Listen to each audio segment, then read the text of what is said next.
नादिर, पहले आपकी तरफ आती हूँ। मियाँ साहब का या फिर मरियम नवाज साहिबा हो, शहबाज शरीफ साहब हो, कोई भी सिंध में नहीं आया, बलूचिस्तान नहीं गया, जबकि ये जमात ये पोर्ट्रे कर रही है कि ये कम से कम 2/3 अक्सरियत लेंगे, अगली हुकूमत इनके पास होगी।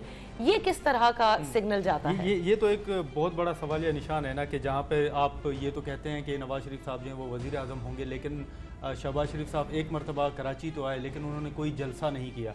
और जैसे शुरू में आपने सवाल किया था कि इंतखाबी मुहिम किसकी अच्छी रही, तो नो डाउट वो तो बिलावल ने उस वक्त से इंतखाबी मुहिम शुरू की जब लोग एक दूसरे से सवालात पूछ रहे थे कि क्या मुल्क में इलेक्शन होंगे भी, और बिलावल जो है वो कन्वेंशन स्टार्ट हो गए थे।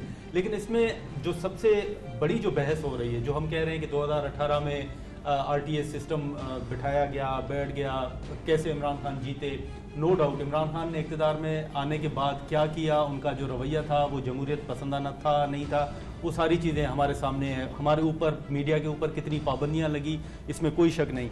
लेकिन जैसे 2018 में हर एक बंदे को पता था, एक एक वोटर को पता था कि इमरान खान इक़्तिदार में आएंगे, 2024 में एवरीवन नोज़ के नवाज शरीफ जो हैं वो वज़ीर आज़म है।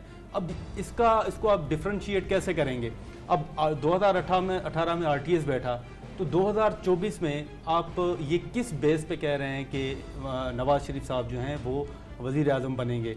एक, वो बाहर चले गए, 4 साल बाहर रहे, 16 माह आपकी हुकूमत रही, महंगाई हुई, ये सारी चीज़ें, अपने नैरेटिव से आप पीछे हटे। इन तमाम चीज़ों को, इन तमाम खराबियों को, इस तमाम जो महंगाई है उनको, इन गलत फैसलों को, इसका हम जिक्र भी करते हैं, लेकिन जिक्र करने के बाद हम कहते हैं कि नहीं वज़ीर आज़म तो नवाज शरीफ हो गए। तो ये मुझे समझ में नहीं आ रहा कि 2018 में आप कह रहे थे कि इमरान खान बनेंगे, 2024 में इंतखाबी अमल शुरू होने से पहले आप कह रहे हैं कि नहीं वज़ीर आज़म नवाज शरीफ। ब्रिगेडियर हारिस